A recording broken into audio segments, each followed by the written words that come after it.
Sometimes even the best laid plans falter. This is a theme that's become increasingly common with government schemes. Once again, they came up with the perfect scheme to help farmers, reduce costs, and save the environment all at once. But once again, this plan has remained just that, a plan.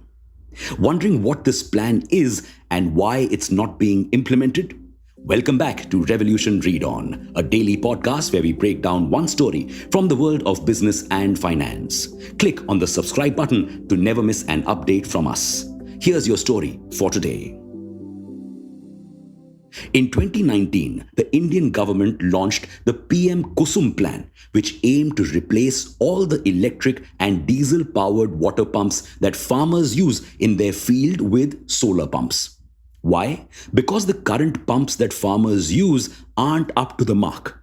You see, the farmers get subsidized or free electricity from states to run these electric pumps.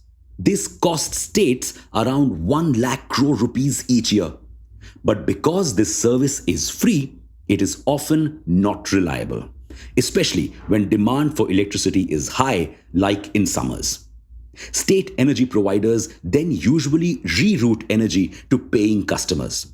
So, farmers often face power cuts that leave their crops dry and prone to failure and even ruin their pumps.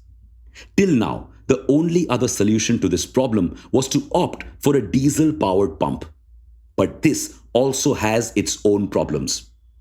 While state provided electricity is free, diesel is much costlier, with prices rising constantly. Not to mention, these pumps lead to a lot of pollution. India currently has around 8 million diesel pumps, which emit 15.4 million tons of emissions each year. So, the government decided to kill three birds with one stone, and the solar pump scheme was launched. This would also help India meet its goal of installing 100 gigawatts of solar energy by 2022, an all-round win-win situation.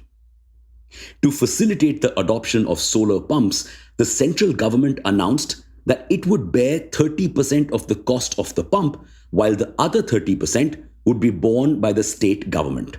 Farmers can also get an additional bank financing of 30%. So essentially, they only have to pay 10% of the cost of the solar pump. Could this deal get any better? But despite this blockbuster deal, the installation of solar pumps has been very slow. Only 23% of the pumps that were sanctioned under the scheme have been installed. 8 states have had 0 pumps installed. But why? The government was working on the right track, trying to make solar pumps affordable for farmers to increase adoption. But they overestimated farmers' spending ability.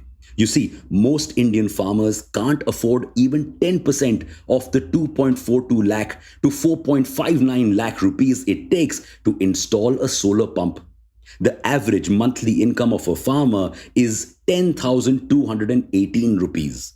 And most farmers have an average debt of around 70,000 rupees. So, paying off even 10% of the solar pump is a huge task.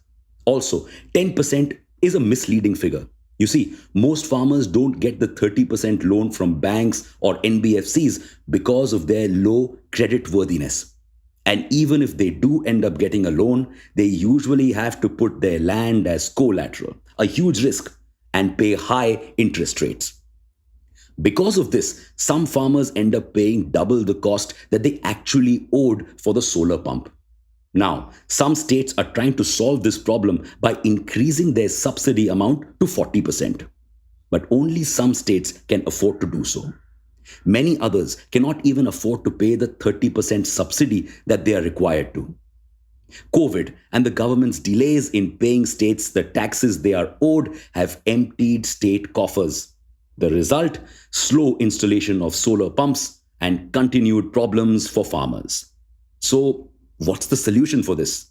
Well, some non-profits and agencies are trying to help farmers by connecting them and allowing a group of farmers to buy and use one solar pump. But most farmers don't want to share pumps. Some agri-tech startups that lend money to help farmers adopt renewable energy products are trying to make a difference in this space. But a lot more needs to be done to make a difference throughout the country.